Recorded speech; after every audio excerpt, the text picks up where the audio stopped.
दोस्तों आज की वीडियो में हम बात करने जा रहे हैं बहुत ही इंपॉर्टेंट इंडिकेटर आरएसआई के बारे में। आरएसआई की फुल फॉर्म होती है रिलेटिव स्ट्रेंथ इंडेक्स। बहुत सारे लोग इस इंडिकेटर को गलत तरीके से यूज करते हैं, लेकिन इसको यूज करने का सही तरीका क्या है और ये आपकी ट्रेडिंग में किस तरीके से हेल्प कर सकता है, ये हम इस वीडियो में समझेंगे। मैं आपको बता दूं कि ये हमारे ट्रेडिंग कोर्स का पार्ट 11 है। अगर आप बिल्कुल बेसिक से लेकर एडवांस तक की ट्रेडिंग सीखना चाहते हैं तो आप हमारी इस पूरी प्लेलिस्ट को फॉलो कर सकते हैं। इसमें हम 25,000 रुपए का कोर्स बिल्कुल फ्री में आपको प्रोवाइड करा रहे हैं, बिल्कुल सीरीज वाइज सिखा रहे हैं। तो अगर आप पूरी प्लेलिस्ट देखना चाहते हैं तो आप यहाँ पर क्लिक करके देख सकते हैं। और अगर आप क्रिप्टो में ट्रेड करने के लिए अपना अकाउंट ओपन करना चाहते हैं तो आप डेल्टा एक्सचेंज में कर सकते हैं। हमारे लिंक से अकाउंट ओपन करने पर आपको हमारी तरफ से 2,000 रुपए का अधिराई का सब्सक्रिप्शन बिल्कुल फ्री में मिलता है। उसके लिए नीचे गूगल फॉर्म का लिंक दे रखा है। हमारे लिंक से अकाउंट ओपन करने के बाद गूगल फॉर्म को भी जरूर फिल कर लीजिएगा।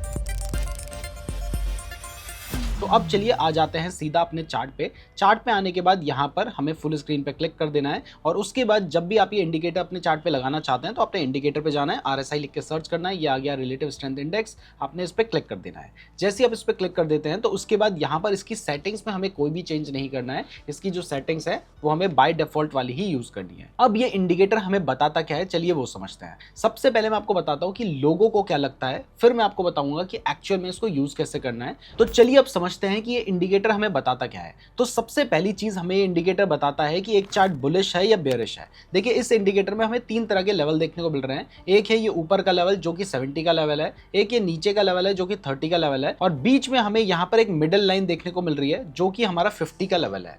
तो सबसे पहली चीज ये इंडिकेटर हमें बताता है कि अगर प्राइस 50 के लेवल के ऊपर है यानी जो चार्ट है वो बुलिश है। देखिए यहाँ पर लाइन 50 के ऊपर जाती है तो इसका मतलब चार्ट बुलिश है, आप देख सकते हैं। यहाँ पर भी देखिए लाइन 50 के ऊपर थी, चार्ट बुलिश था। इसके बाद जब भी ये 50 से नीचे जाती है तो चार्ट बेरिश है। देखिए यहाँ पर प्राइस 50 से नीचे गई, इस रेंज से नीचे गई और आप देख सकते हैं चार्ट बेरिश है।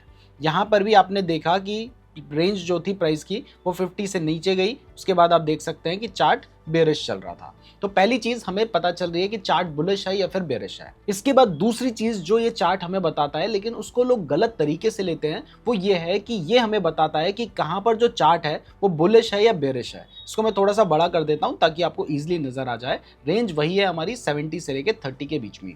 तो लोगों को लगता है कि जब भी ये जो हमारी लाइन है ये 30 के नीचे आ जाती है, इसका मतलब जो चार्ट है वो ओवर सोल्ड हो चुका है, मतलब ये बहुत ज्यादा गिर चुका है, अब तो प्राइस बढ़ने के चांसेस होंगे। जैसे यहाँ पर ये 30 के नीचे आ गया है तो लोगों को लगेगा कि भाई ये ओवर सोल्ड हो चुका है, अब तो पक्का यहाँ से प्राइस जो है वो बढ़ने लगेगी। लेकिन ऐसा नहीं है। जब ये लाइन 30 के लेवल के नीचे आ जाती है ना, उसके बाद भी प्राइस लगातार गिरती रहती है, जैसा कि आप यहाँ पर देख रहे हैं। तो आपने इसको यूज कुछ इस तरीके से करना है कि जब ये 30 के लेवल के नीचे आ गई है तब आपको कोई ट्रेड प्लान नहीं करना है या इसके बेसिस पे कंफर्मेशन भी मार्क नहीं करना है।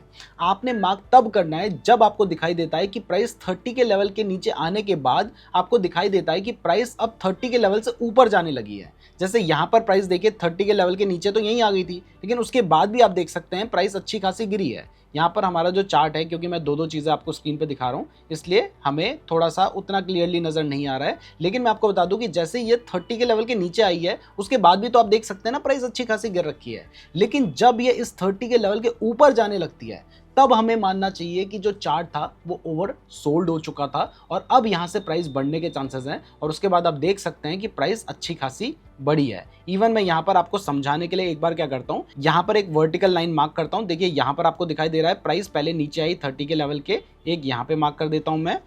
तो यहाँ पे मैंने एक वर्टिकल लाइन मार्क कर दी और दूसरी वर्टिकल लाइन में यहाँ पे मार्क कर रहा हूँ। अब मैं ये जो इंडिकेटर है ना इसको हाइड कर देता हूँ। उसके बाद अब देखिए कि किस तरीके से यहाँ पर हमारा जो चार्ट है उसका यूज हो रहा है। तो यहाँ पर देखिए प्राइस 30 से नीचे इस लेवल के पास आई थी और उसके बाद भी प्राइस लगातार गिरती जा रही है, जबकि लोगों को लग रहा है कि भाई 30 के नीचे आई है तो अब तो बढ़ जाएगी, लेकिन उसके बाद भी लगातार गिर रही है। और यहाँ पर देखिए प्राइस जैसे ही 30 के लेवल से नीचे आने के बाद वापस उस लेवल के अंदर गई है, उसके बाद एक्चुअल में प्राइस बढ़ी है। तो इस तरीके से आपने इस इंडिकेटर का यूज करना है। तो आपको समझ आया कि किस तरीके से यहाँ पर ये इंडिकेटर काम कर रहा है, जबकि लोग इसको गलत तरीके से यूज कर रहे थे। तो आपने देखना यह है कि जब भी प्राइस इस 30 के लेवल से नीचे जाने के बाद वापस अंदर आने लगती है तो आप ये मान के चल सकते हैं कि यहाँ से प्राइस बढ़ने के चांसेस हैं और इसके बेसिस पे कंफर्मेशन ले सकते हैं। इसके अलावा लोगों को लगता है कि जब भी प्राइस इस 70 की रेंज के ऊपर जाती है, हम ढूंढ लेते हैं कोई ऐसा लेवल जहां पर प्राइस इस 70 की रेंज के ऊपर गई है, तो उन्हें लगता है कि जो चार्ट है वो अब बेयरिश हो चुका है,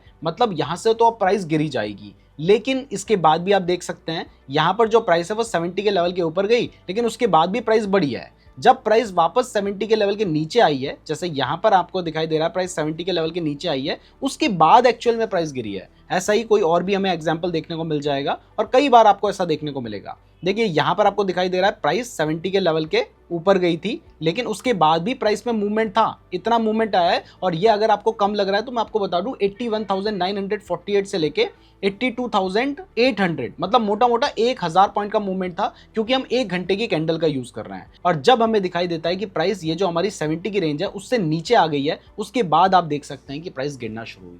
तो इस तरीके से आप RSI इंडिकेटर का यूज कर सकते हैं। अगेन मैं आपको बता दूं कि RSI के बेसिस पे आपने डायरेक्टली कोई ट्रेड नहीं लेना है, क्योंकि ये जो इंडिकेटर्स हैं ये लैगिंग इंडिकेटर हैं, लेकिन ये आपकी कंफर्मेशन में बहुत ज़्यादा हेल्प कर सकते हैं। इसलिए आपने इन इंडिकेटर्स को समझना बहुत ज़्यादा ज़रूरी है और धीरे धीरे करके ही हम एडवांस लेवल पे जाएंगे। अगर बेसिक ही किसी ने नहीं समझा है तो फिर उसे एडवांस कैसे समझ आएगा, इसलिए ये सारी चीज़ें हम यहाँ पर कवर कर रहे हैं। मैं उम्मीद करता हूँ आपको ये वीडियो पसंद आई होगी। अगर आपने डेल्टा एक्सचेंज में अभी तक अपना अकाउंट ओपन नहीं किया तो लिंक डिस्क्रिप्शन पे दे रखा है, साथ ही नीचे गूगल फॉर्म का लिंक भी डिस्क्रिप्शन पे दे रखा है। अकाउंट ओपन करने के बाद गूगल फॉर्म को भी जरूर फिल कर लीजिएगा। और अगर आप इस पूरी प्लेलिस्ट को देखना चाहते हैं, जो कि आपको देखनी भी चाहिए, तो आप यहाँ पर क्लिक करके देख सकते हैं।